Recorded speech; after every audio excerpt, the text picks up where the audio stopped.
آدمی عورت سے محبت کرتا ہے جبکہ عورت اپنی اولاد سے محبت کرتی ہے۔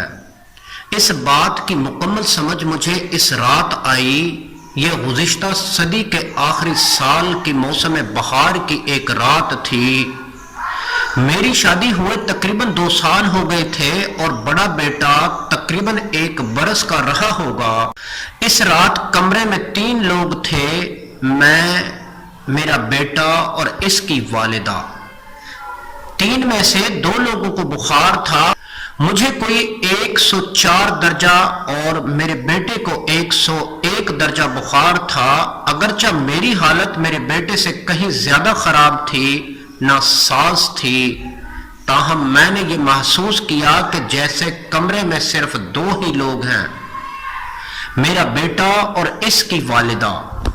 بری طرح نظر انداز کیے جانے کے احساس نے میرے خیالات کو زیر و زبر تو بہت کیا، لیکن ادراک کے گھوڑے دوڑانے پر عقیدہ یہی کھلا کہ عورت نام ہے اس ہستی کا کہ جب اس کو ممتا دیت کر دی جاتی ہے تو اس کو پھر اپنی اولاد کے سوا کچھ دکھائی نہیں دیتا، حتیٰ کہ اپنا شوہر بھی، اور خاص طور پر جب اس کی اولاد کسی مشکل، مصیبت یا بیماری میں ہو۔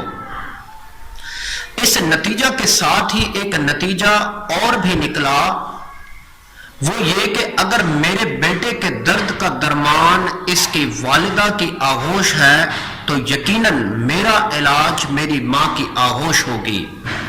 جی دوستو، اگر میرے بیٹے کے درد کا درمان اس کی والدہ کی آغوش ہے تو یقیناً میرا علاج میری ماں کی آغوش ہوگی۔ اس خیال کا آنا تھا کہ میں بستر سے اٹھا اور ماں جی کے کمرے کی طرف چل پڑا۔ رات کے 2 بجے تھے، پر جو ہی میں نے ماں جی کے کمرے کا دروازہ کھولا وہ فوراً اٹھ کر بیٹھ گئی، جیسے میرا ہی انتظار کر رہی ہو۔ پھر کیا تھا، بالکل 1 سال کے بچے کی طرح گود میں لیا، مجھے پیار کیا، ماں کی ممتا دی اور توجہ اور محبت کی انتہائی ہیوی ڈوز سے میری آغوش تھراپی کی کہ میں صبح تک بالکل ٹھیک ٹھاک ہو گیا۔ پھر تو جیسے میں نے اصول ہی بنا لیا، جب کبھی کسی چھوٹے بڑے مسئلے یا بیماری کا شکار ہوتا، کسی حکیم یا ڈاکٹر کے پاس جانے کے بجائے سیدھا مرکزی ممتا شفا خانہ برائے توجہ اور علاج میں پہنچ جاتا۔ وہاں پہنچ کر مجھے کچھ بھی کہنے کی ضرورت نہ پڑتی، بس میری شکل دیکھ کر ہی مسئلہ کی سنگینی کا اندازہ لگا لیا جاتا۔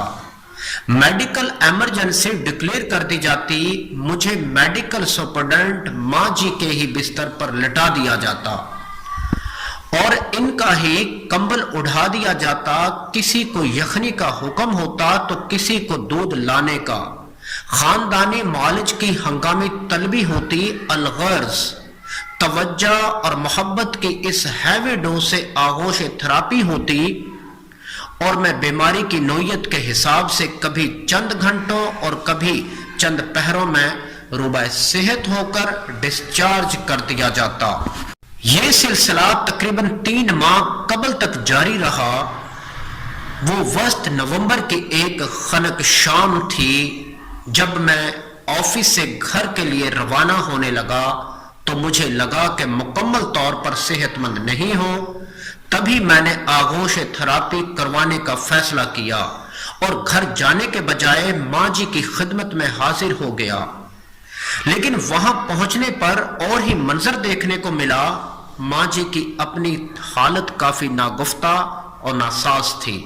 پچھلے کئی روز سے چل رہے پھیپھڑوں کے عارضہ کے باعث بخار اور درد کا دور چل رہا تھا۔ میں خود کو بھول کر ان کی تیمارداری میں مصروف ہو گیا۔ مختلف ادویات دی، خوراک کے معروف ٹوٹکے آزمائے، مٹھی چابی کی، مختصر یہ کہ کوئی 2 گھنٹے کی آؤ بھگت کے بعد ان کی طبیعت سنبھلی اور وہ سو گئی۔ میں اٹھ کر گھر چلا آیا۔ ابھی گھر پہنچے آدھ گھنٹہ ہی بمشکل گزرا ہوگا کہ فون کی گھنٹی بجی۔ دیکھا تو چھوٹے بھائی کا نمبر تھا۔ 100 طرح کے وہمیں ایک پل میں آ کر گزر گئے۔ جھٹ سے فون اٹھایا اور چھوٹے ہی پوچھا بھائی سب خیریت ہے نا؟ بھائی بولا سب خیریت ہے۔